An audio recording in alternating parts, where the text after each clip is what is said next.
जी बिस्मिल्लाहिर्रहमानिर्रहीम अस्सलामु अलैकुम वरहमतुल्लाहि वबरकातुहू। मेरे साथ मिलकर दरूद शरीफ पढ़ लें। अल्लाहुम्मा सल्लि अला सय्यदिना व मौलाना मुहम्मदिन व अला आलि सय्यदिना व मौलाना मुहम्मदिन कमा तुहिब्बु व तर्ज़ा लहू सल्लल्लाहु अलैहि वसल्लम। आज का जो सेशन है ये हमारे वेटनेरियंस भाइयों के लिए है और उससे ज़्यादा हमारी जो वेटनेरियन ख़वातीन हैं उनके लिए ये आज का सेशन बनाया गया है। और इस सेशन को लीड करेंगी हमारे साथ डॉक्टर जवेरिया हैं। डॉक्टर जवेरिया जो हैं ये DVM इनका भी रिसेंटली इन्होंने पास आउट किया और ये थीरियोजेनोलॉजी में एमफिल कर रही हैं। और इनके डिस्टिंक्शन ये है कि ये सेकंड जो है ना जी ये पोजीशन होल्डर हैं पिछले बैच की। डॉक्टर साहब कितनी CGPA थी आपकी? 3.89 माशाल्लाह। ये सिल्वर मेडलिस्ट ऐसे ही है ना? तो डॉक्टर साहब जो हैं ये सिल्वर मेडलिस्ट हैं। डॉक्टर साहब थीरियोजेनोलॉजी के अंदर यहाँ पे हमारे पास पहुँची हैं। तो थीरियो एक ऐसा डिपार्टमेंट है जहाँ पर ख़वातीन जो है मेरा ख्याल है कि शायद अगर हम पूरे पाकिस्तान की बात करें तो मेरा ख्याल है मैं 10 के करीब भी शायद नंबर पूरा नहीं कर सकूँगा। यहाँ पर ख़वातीन ज़्यादा आती नहीं हैं। तो डॉक्टर साहब आज बात करेंगे रोल ऑफ फीमेल वेटनेरियन इन थीरियोजेनोलॉजी कि यहाँ पर जो थीरियो का काम है, थीरियो से मुराद एनिमल को प्रेग्नेंट करना, प्रेगनेंसी के मसाइल, डिस्टोकिया हो जाता है, बच्चे फंस जाते हैं। एक फ़ीमेल जो है वो थीरियोजेनोलॉजी के अंदर जो है वो अपना रोल कैसे प्ले कर सकती हैं? जी डॉक्टर साहब। फर्स्ट ऑफ ऑल तो सर ये जो फील्ड है बहुत ही मतलब प्रायोरिटाइज करता है मैन को। और अगर हम हिस्ट्री भी चेक करें मतलब बिफोर 2000 जो 19th की सेंचुरी थी उसमें इस फील्ड में लिया ही सिर्फ मैन को जाता था।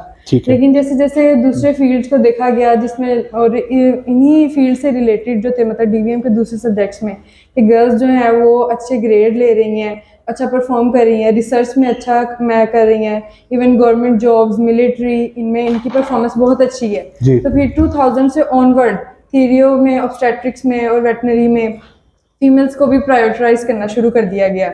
उसके बाद ज़रूरी नहीं है मतलब जो इनको मतलब वुमेन को जब फेमिनिज्म आया और वुमेन को इस फील्ड में लिया गया तो इसका मतलब ये नहीं था कि मैन को लेट डाउन करना है या उनका मुकाबला करना है। ये सिर्फ एक वेटनरी फील्ड की सक्सेस के लिए किया गया कि जो मतलब ब्रेन जो हाईली क्वालिफाइड ब्रेन है वो इस फील्ड में आए, वो इधर आके रिसर्च करें और काम करें। ठीक है। तो सर सबसे पहले तो मैं पॉजिटिव पॉइंट्स शेयर करूंगी कि हम जो रोल ऑफ वुमेन जो है मॉडर्नाइजेशन में उसने कैसे पार्ट लिया। तो जैसे जैसे टेक्नोलॉजिकल एडवांसमेंट आ रही है मतलब अब ट्रैंकुलाइजर्स का यूज़ होता है, बहुत ज़्यादा रिस्ट्रेंट्स का यूज़ होता है एनिमल्स में।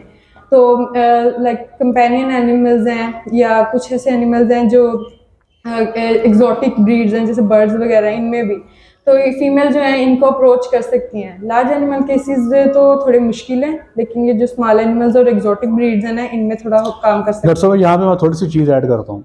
देखें मैं ख़वातीन को ना किसी तरह से भी कम नहीं समझता। जी सर। ठीक है, आप YouTube पे जाएं, वहाँ पर आप लिखें dystocia handling by a female. ठीक है, आपको यूरोप में ख़वातीन मिलेंगी जी सर जो डिस्टोकिया करती हैं। जी सर, वो सारे चैनल्स पे इवन डॉक्टर पोल एक हिट चैनल है उस पे भी ख़वातीन है ना वही करती हैं सारे। फिटॉटमी जो है डॉक्टर साहब बच्चे को काट के निकालना, मैंने ख़वातीन देखी हैं वो बच्चे को काट के निकाल रही हैं। अब प्रॉब्लम भला क्या मैं बताता हूँ। पहला प्रॉब्लम ये है डॉक्टर साहब कि हमने ख़वातीन को ना खुद से सोच लिया हुआ है कि ये आगे नहीं आ सकती, हमने अज्यूम कर लिया। ठीक है ना, अभी हम बच्चा निकाल कर आए, मेरा बहुत जोर लग गया, कहीं ना कहीं मेरी छठी इसमें बात है कि यार कोई खातून होती ना तो इससे नहीं था होना। हम खुद से चीज़ें अज्यूम कर लेते हैं। अल्लाह की ज़ात ने ख़वातीन को बड़ी सलाहियत दी है। हाँ, अगर आपके पास कुछ गैजेट्स हों जी सर तो आप परफॉर्म कर सकती हैं। जैसे मिसाल के तौर पे अभी मैं चूंकि YouTube पे वीडियो बनाता हूँ, ठीक है, मेरे पास मेरे गैजेट्स क्या हैं, मेरा मोबाइल कैमरा है और ये जो मैंने ये माइक लगाया हुआ है, आपने भी जो माइक लगाया हुआ है, आप यहाँ पे आराम से बात कर रहे हो लेकिन वहाँ पर आवाज़ बड़ी बेहतरीन रिकॉर्ड हो रही है। ये क्या है? ये मेरा मोबाइल गैजेट है। अगर ये मेरे पास माइक ना होता तो मैं चीखे मार के बोल रहा होता कि आवाज़ सही से रिकॉर्ड हो जाए। तो हमने माइक का इस्तेमाल करके अपनी वॉइस क्वालिटी को बेहतर कर लिया। इसी तरह रिप्रोडक्शन में डॉक्टर साहब गैजेट्स हैं। जैसे अगर आपने बच्चा निकालना है ना तो आपके पास काफ कूलर है। अभी हमने डंकी का बच्चा निकाला ना, एंड पे जब बच्चे का सर फंसा हुआ था तो 4 या 5 बंदों ने मिलकर जोर लगाया। आपको पता है अगर हमारे पास काफ कूलर होता तो एक बंदा ही काफी था और वो खातून होती तब भी काफी थी। तो ये क्या है? इक्विपमेंट। और इक्विपमेंट वो है जो पाकिस्तान में अवेलेबल है। ऐसा नहीं कि अवेलेबल नहीं है, अवेलेबल है। इट मीन्स के खवातीन जो हैं अगर वो इस फील्ड में एक्सेल करना चाहती हैं तो ये छोड़ दें कि वो ताकत में उस तरह से मर्दों के मद्दे मुकाबले नहीं है भाई, अब एडवांसमेंट का दौर आ गया। जी सर। अब ताकत ये नहीं है कि अब आपने यहाँ से घर जाना तो दौड़ लगा के घर जाओगे, आपके पास गाड़ी है, आप बैठते हो घर पहुंच जाते हो, ठीक है ना।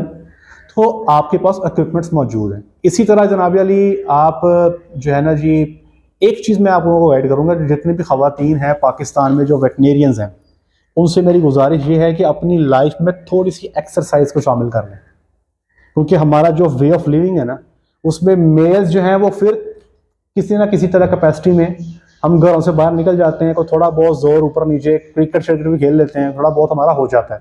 ख़वातीन की जो लाइफ है ना पाकिस्तान में, वो ये है कि वो घर के काम करती हैं या वो अपना इधर यूनिवर्सिटी में आ जाती हैं, उनकी ज़िंदगी में ना कोई फिजिकल एक्टिविटी उस तरह से नहीं है, जिसकी वजह से उनके मसल्स उस तरह से स्ट्रांग नहीं है। मैं कुआलालंपुर में था डॉक्टर साहब, 2016 में हमारी ट्रेनिंग थी। शाम के टाइम हम जब ट्रेनिंग से बाहर फारिग होके शहर को चक्कर लगाने जाते थे ना, तो हमारे होटल के बाहर एक बहुत बड़ा जो है ना वो वॉकिंग एरिया था, जहाँ पर ख़वातीन ना दौड़ लगाती होती थी। और डॉक्टर साहब यकीन करें, मैंने 40-40 साल की 50-50 साल की ख़वातीन को कानों में लगाए हुए मैंने कि ये दौड़ी जा रही है, दौड़ी जा रही है, और मैं उनको देख के हैरान होता था कि ये कैसे दौड़ रही है। तो उन्होंने अपनी लाइफ में फिट रखा हुआ है, वो एक्सरसाइज करती हैं, उनकी लाइफ में फिजिकल एक्टिविटी है। हमें ये थोड़ा सा अपनी लाइफ में इसको लाना पड़ेगा। जी आई कंटिन्यू करें आप। सर तो जैसे कि आपने भी बात की कि टेक्नोलॉजिकल एडवांसमेंट आ गई है, वही जो काम जो इतनी ज़्यादा स्ट्रेंथ रिक्वायर करते थे, और वो एक एक पर्सन के मतलब जो है डिवाइड हो गए हैं कि वो आराम इजीली एक पर्सन भी आराम से केस हैंडल कर सकता है इसमें। उसके अलावा सर जो भी प्राइवेट जनरल प्रैक्टिस है, उसमें अगर अल्ट्रासोनोग्राफी मतलब वगैरह जो वुमेन अगर परफॉर्म करना चाहती है प्रेगनेंसी डायग्नोसिस, ठीक है, तो it is easy for her. हाँ। और फिर अगर वो स्पेशलाइजेशन करना चाहती है, देखिए ना, अल्ट्रासोनोग्राफी में तो जोर ही कोई नहीं कर सकता। वो चाहे आप डॉग का कर रहे हो अल्ट्रासाउंड, आप बकरी का कर रहे हो, इवन कि आप मेयर का भी कर रहे हो, इवन कि आप कैटल बफलो का भी कर रहे हो, आप बड़े आराम से कर सकते हो। मैं आपको यकीन दिलाता हूँ डॉक्टर साहब, इंशाल्लाह अगर आप मुझे सिर्फ 15 दिन दे देना डॉक्टर साहब, और आप मुझे 15 दिन दे रहे हैं, अल्ट्रासाउंड दे रहे हैं, आप मेरे पास 15 दिन ट्रेनिंग कर लें, मैं आपको एश्योर करता हूँ कि आप फीमेल इंशाल्लाह 15 दिन के बाद जो है 30 डेज की प्रेगनेंसी करने के काबिल हो जाएंगी इंशाल्लाह। सर मैं ये करना चाहती थी, लेकिन जब हमारा एरिया ना समुद्री, उधर सारे कहते हैं कि आपकी अल्ट्रासाउंड मशीन के ना पैसे किसी ने नहीं बने। देखिए डॉक्टर साहब, मैं एक बात बताता हूँ आपको, अब ना उस तरह से ज़माना नहीं रहा। ये वीडियो जब अपलोड होगी ना, तो नीचे कमेंट सेक्शन में सब तमाम भाई जो सुन रहे हैं बताइएगा कि डॉक्टर साहबा कह रही हैं कि हमारे इलाके में ना अल्ट्रासोनोग्राफी के पैसे कोई नहीं भरता। आप ये बताइएगा कि क्या ये सिनेरियो चेंज नहीं हो गया? जो मेरी इन्फॉर्मेशन है, अब लोग अल्ट्रासाउंड को पे कर देते हैं। देखिए पे का मुराद ये नहीं है कि कोई मिसाल कैटल बफलो है और आप उसके पास अल्ट्रासाउंड करने जाएं, आप उसे 5000 मांग लें, वो नहीं, वो पे नहीं करेगा आपको। सर मैंने इतने लोगों से राब्ता किया कि हम कोलैबोरेट करते हैं, हम आपने डॉक्टर साहब एक रेट फिक्स करना है। जी सर। शुरू में आई वुड एडवाइज कि आप सिर्फ इसको 700, 800 या 1000 पे करें, और आपकी डिस्टिंक्शन ये होगी कि आपने 30 डेज पे करना है। तो लोग जो 30 दिन पे प्रेगनेंसी अल्ट्रासाउंड पे चेक करवाएंगे ना, वो खुशी में आपको 1000 दे देंगे, ठीक है जी। अगर आप कहोगे ना अल्ट्रासाउंड मुझसे करवाओ 3 महीने की प्रेगनेंसी या 4 महीने की, वो तो कोई भी डॉक्टर जो है वो एक सिंपल सी स्लीव डाल के तो 100, 150, 200, 300 में भी कर देते हैं। जी सर। तो आप जो है शुरू में, अच्छा फिर जो आपके केसेस ऐसे हैं जो फंस गए हैं, नहीं ठीक हो रहे हैं, प्रेग्नेंट नहीं हो रही ना, जी सर, तो वहां पर उसका रिप्रोडक्टिव चेकअप करने के लिए आप वहां पर ज्यादा भी चार्ज कर सकते हैं। मैं जानता हूं लोग पे करने को ना तैयार हैं। अब ऐसा नहीं है कि लोग कहते हैं कि आप 6, 6.5, 7 लाख की मशीन भी लो और बाद में आपको जी हमें 200 का पी टेस्ट कर दो। अब ऐसा जमाना नहीं है, अब लोग करेंगे इंशाल्लाह जी। तो इसके अलावा जो वेटनेरियन जो इसी फील्ड से हैं, वो गवर्नमेंट जॉब्स को ज्वाइन कर सकते हैं। हाँ, वो कर रही हैं, ऑलरेडी कर रही हैं, व्यूअरशिप ऑलरेडी कर रही हैं। जी सर, मिलिट्री में जा सकते हैं, इवन रिसर्च पे फोकस। मेरी क्लास फेलो जो थी वो आज से कुछ अर्सा पहले, 7-8 साल पहले मेरी उनसे मुलाकात हुई थी, वो कैप्टन थी, ठीक है जी सर। और शी वाज इन रिनाला जो आर्मी का था, सिपजी, वहाँ पर जो है वो परफॉर्म कर रही थी। आजकल पता नहीं किसी की जगह पे ट्रांसफर हो गई है, क्योंकि आर्मी का है ना, वो ट्रांसफर कर देते हैं हर 2-3 साल के बाद। तो she is performing in the military as well जी। Yes sir. और उसके अलावा रिसर्च में ही इसी फील्ड में हम आगे जा सकते हैं, मतलब पीएचडी वगैरह कर सकते हैं जी। और रेवोल्यूशन ला सकते हैं। आपको बताता चलूँ कि हमारे डिपार्टमेंट की ही एक खातून है, मुबशरा उनका नाम है। जी सर। इस वक्त वो फैकल्टी डेवलपमेंट प्रोग्राम पे यूएसए पीएचडी करने गई हुई हैं। शी इज़ अ थीरोजिनोलॉजिस्ट, ठीक है जी। और जिस जगह हम बैठे हैं, हमारी जो डिपार्टमेंट की जो चेयरपर्सन है वो भी एक थीरोजिनोलॉजिस्ट फीमेल है जी। फिर उसके अलावा यही जो आपने कहा कि टीचिंग में आ सकते हैं उसी डिपार्टमेंट टीचिंग में तो खवातीन एंड है ना जी। जितनी जिम्मेदारी से मैं समझता हूँ खातून पढ़ाती है ना, तो उतनी जिम्मेदारी शायद हम लोगों में नहीं होती। मैं अपने तौर पे आपको ये बात बताता हूँ कि अल्लाह की ज़ात ने ना, जो मुझे लगता है, मैं गलत भी हो सकता हूँ, मुझे लगता है कि अल्लाह ताला ने ना जी जो जिम्मेदारी का जो फैक्टर है ना, खवातीन में ना मेल से ज़्यादा रखा है, ठीक है जी। और इसीलिए हम, एक ज़माना था आज से कुछ अर्सा पहले, हम ये सोच रहे थे कि फार्म पर ना काफ सेक्शन में हम खवातीन को हायर करें, क्योंकि हमें लगता था कि एक खातून जो है ना काफ की जिस तरह से केयर कर सकती है ना, वो एक ज़्यादा बेहतर अंदाज से कर सकती है जी। सर ये काफ केयर से याद आया था, जो मेरे साथ थी ना कुलीग जो एमफिल छोड़ गई हैं, वो नेस्ले में काफ केयर मैनेजमेंट पेन पे ही होती हैं। हाँ देख मतलब ये रेवोल्यूशन भी आ चुकी है। हाँ जी। मेरे पास फार्म पर 3 खवातीन जो है मेरे फार्म पे स्टे किया उन्होंने 24/7, और उन्होंने वहाँ पर जो है अपना डेयरी फार्म पर अपनी ड्यूटीज़ परफॉर्म की। अब खैर उनकी शादी हो गई है। शादी के बाद आपको पता है कि हमारे पाकिस्तान में जो हमारा जो सोशल सेटअप है, उसमें जो खवातीन हैं उनको अपने हस्बैंड्स की जो है ना राय के साथ चलना पड़ता है। और फिर आपको पता है बाद में बच्चे हो जाते हैं, फिर खवातीन के लिए बच्चों को संभालना, उसके साथ डेयरी को करना मुश्किल हो जाता है। लेकिन डेयरी जो है वो खवातीन ने मेरे फार्म पर डेयरी सेटअप भी किया है जी। सर फिर ये टोटल मतलब जो स्ट्रॉन्ग पॉइंट्स हैं, जो मैंने पॉजिटिव पॉइंट्स कवर किए हैं, अब थोड़े से ड्रॉबैक्स भी शेयर करना जी। डॉक्टर साहब, अब बीइंग अ फीमेल, चूँकि फीमेल है, ये जो अपनी खामियां खुद से बेहतर अंदाज से बता सकती है, मेरा ख्याल है जी। डॉक्टर साहब, सर जैसे कि आपने अभी बताया था कि शादियां हो जाती हैं, बच्चे हो जाते हैं, सर मेरी भी एक बेटी है। माशाल्लाह माशाल्लाह। मैं उसके साथ अब मैनेज करती हूँ, अच्छा, पढ़ाई भी और यहाँ पर भी साथ। मुझे नहीं पता था कि आप मैरिड है। Very good. बहुत मुश्किल है, फिर आप तो जहाद कर रही हैं भाई। जी सर, ऐसा ही है। बच्चा भी संभाल रही हैं और आप एमफिल भी कर रही हैं, बड़ा मुश्किल है। हाँ जी सर। कितनी उम्र है माशाल्लाह? 1 साल की। 1 साल की बेटी है। बल्ले भी बल्ले, क्या बात है। चले जी, मुबारक हो आपको बहुत बहुत। Thank you। आपने मिठाई तो मैं खिलाई नहीं। बच्चा भी हो गया। चले जी डॉक्टर साहब। तो सर इसमें सबसे बड़े ड्रॉबैक्स तो यही आ जाते हैं कि फार्म मैनेजमेंट पे 24/7 एक औरत रह नहीं सकती। मतलब उन्होंने घर भी मैनेज करना होता है और ड्यूटीज भी। कोई ऐसी जॉब कर सकते हैं जो शादी से पहले शायद पॉसिबल है, लेकिन जैसी शादी हो जाती है ना, तो बाद में खातून के लिए जो है ना, जैसे हम लोग घर में बीवियां छोड़ के फार्म पे चले जाते हैं 10-10, 20-20, 25-25 दिन बाद घरों में जाते हैं, उस तरह से खवातीन के लिए पॉसिबल नहीं, मुश्किल है जी। तो दूसरा एक इम्पोर्टेंट पॉइंट आपने पिछले लेक्चर में हाईलाइट किया था कि एक बैकलैश फेस करनी पड़ती है सोसाइटी से भी, ओनर क्लाइंट से भी, कि आप वुमेन है, आप क्या कर रही हैं, आप तो कर ही नहीं सकती हैं। जैसा मैं एक बात बताऊं, ये लोग सुन भी रहे हैं, यही बताएंगे डॉक्टर साहब आप कभी भी खातून के मुंह पे नहीं कहेंगे। हो सकता है जैसे आप खातून है ना, हमारे पास डेयरी फार्म पे आ जाएं, किसी कंपनी के प्लेटफॉर्म से ही आ जाएं, जी सर, कोई मेडिसिन सेल करने आ जाएं, प्रमोशन करने आ जाएं, या एज ए कंसल्टेंट ही आ जाएं, फार्मर कभी मुंह पे नहीं आपको कहेगा आप तो खातून है, आपका क्या काम है, नहीं। वो आपको पूरी इज्जत देगा, पूरा आपका प्रोटोकॉल करेगा, मेल से ज्यादा प्रोटोकॉल होगा। हाँ, आपके जाने के बाद पीछे जो मर्जी बोलता रहे, कभी आपके मुंह पे नहीं कहेगा, उससे आप डिस्करेज नहीं होंगे। पर्सनल क्लाइंट्स शायद इतना लिहाज कर लें, लेकिन यहाँ पे अगर सीएमएस में हम जब काम करते थे ना, तो कोई ऊपर नीचे केस हो जाना तो फिर वो ओनर बहुत ज्यादा जल्दी बदतमीजी शुरू। देखा ना, यहाँ हमारा डॉक्टर साहब है एक ना टीचिंग इंस्टीट्यूट है। जी सर। जो टीचिंग इंस्टीट्यूट होता है ना, वहां पर सबको पता है ये स्टूडेंट है, क्या है। कोई भी बंदा जो अपना केस लेकर आया ना, वो यही चाहता है कि मेरा जो केस है ना, वो टीचर हल करे, स्टूडेंट ना करे। हर बंदे के ज़हन में ही बात चल रही होती है, इसलिए ये मामला दरपेश आता है। लेकिन जब आप फील्ड में, आप स्टूडेंट नहीं होंगे, फील्ड में जब आपने काम करना है ना, तो आप फुल फ्लेज डॉक्टर हैं, आपके पास डिग्री, आप लाइसेंस्ड हैं, आपके पास स्किल है, तो फिर आपके साथ ऐसे नहीं होगा इंशाल्लाह, ठीक है। फिर आपने यही पॉइंट हाईलाइट किया कि मुश्किल से कोई पाकिस्तान में 10 लड़कियां होंगी। तो यही बात है कि मतलब हम जब पढ़े थे ना, मतलब डीवीएम ग्रेजुएट अंडर ग्रेड में थे, तो हमारी क्लास में 90% लड़कियों को क्लिनिक पे आने का शौक था। लेकिन इन्हीं सारी मुश्किलात की वजह से 90% ही डेविएट कर गई अपने इनिशियल इंटरेस्ट से। और अब कुछ एमफिल जो है वो दूसरे सब्जेक्ट्स में कर रही है, पैथो में कर रही है, कोई माइक्रो में कर रही है, और कुछ या ऐसी जॉब्स कर रही हैं जो बिल्कुल ही हमारे फील्ड से हटकर है। हाँ, लोग एजुकेटर में पढ़ाई चले जाते हैं, जी ऐसे ही है ना, सही है। और ऑनलाइन जो है बिजनेस, वो फ्रीलांसिंग। जी फ्रीलांसिंग, सही है। सर उसके अलावा यही है मेन फैक्टर्स तो फिलहाल मैं यही कवर कर सकी हूँ। जी, मैं इसको एट दी एंड समराइज़ कर देता हूँ आपके लिए। देखें, अल्लाह ताला की ज़ात ने इंसान को बड़ी सलाहियतों से नवाजा है, ठीक है ना जी। अगर वो बंदा जो किसी काम के लिए कोशिश करे, डॉक्टर साहब कोशिश करे, अभी आप देख रहे हैं हमें अभी गधी का बच्चा निकाला है, डंकी का बच्चा निकाला, कितना टाइम लगा होगा? More than half an hour. मैं हाल घंटा ही लग गया, जी सर। घंटा लग गया ना। और आप ये देख लो कि उस घंटे में मैंने कितनी अटेम्प्ट्स की होंगी बच्चा निकालने की? 10 भी। 8-10 अटेम्प्ट्स की हैं। हाँ जी, 10 से ज़्यादा थे। दिल नहीं छोड़ा, जी सर। लगे रहे हैं डॉक्टर साहब, अल्लाह की ज़ात का फजल हो गया, ठीक है ना। हम 2 अटेम्प्ट करते, 3 अटेम्प्ट करते, बाद में कहते यार छड्डो पर आई यार, एक काम है, उसको उसके घर भेज देते।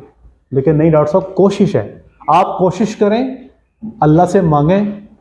मैं बच्चा निकाल रहा था और नहीं निकल रहा था, मैं अल्लाह से बारहा दुआ कर रहा था कि या अल्लाह फजल कर दे, या अल्लाह इस पर आसानी वाला मामला फरमा दे।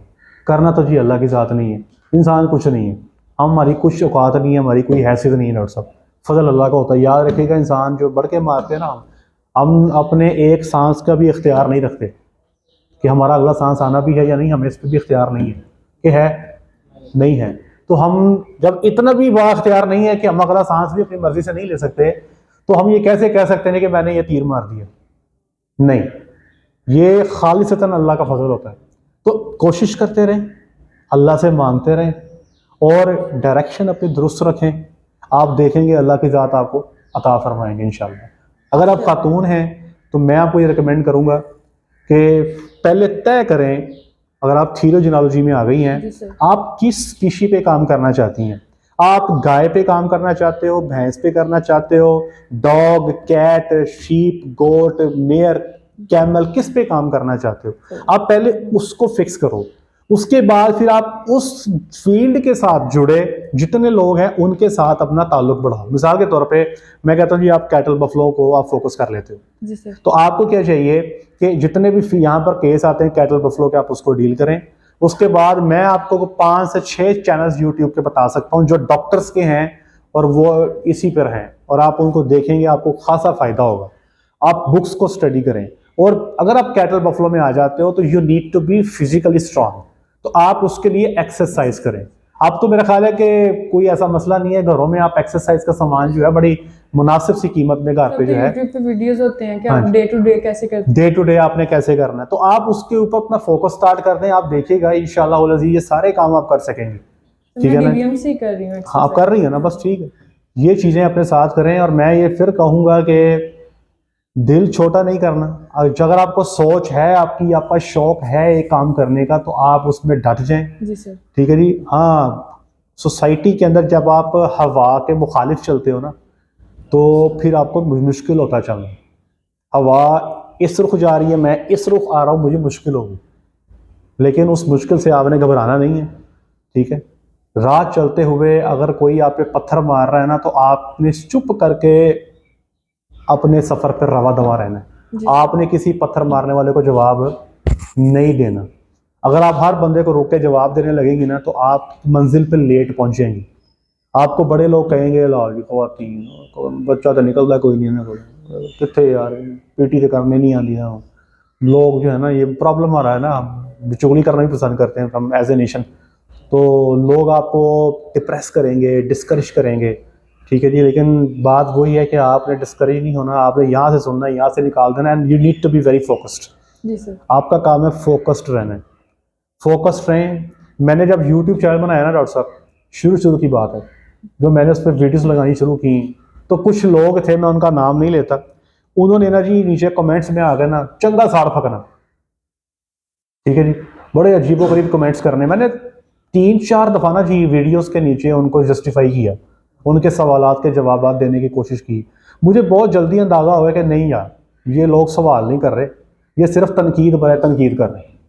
मैंने जनाब फिर उसके बाद जब वो तनकीद करते थे ना, तो मैं सिर्फ नीचे एक मैसेज करता रहा, अल्लाह की ज़ात मुझे और आपको, हम पर, आप पर रहमत वाला मामला फरमाए। डॉक्टर साहब महीना 1.5 गुजरा सारे बात है, जब तक मैं उनको जवाब दे रहा था तब तक वो कंटिन्यूसली जारी थे। जब मैंने उनको जवाब देना छोड़ दिया, उन्होंने कहा यार इसको तो असर ही नहीं होता, सारे अपने अपने कामों में लगे। ठीक है, तो फोकस्ड रहें अपने काम पे। कोई भी आपको डिस्करेज करता है, अपने काम से पीछे करता है, आपने उस पर ध्यान नहीं देना। अल्लाह से दुआ करते जाएं, नमाजें 5 पढ़ें, 5 नमाजों पे दुआ करें, अल्लाह से मांगे।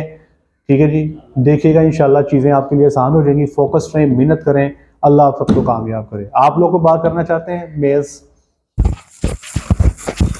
ठीक है जी, जी बहुत शुक्रिया जी, आज के लिए इतना ही। अपना ख्याल रखें, दुआ में याद रखें, 5 वक्त की नमाज बाजमात अदा करें। अस्सलाम वालेकुम।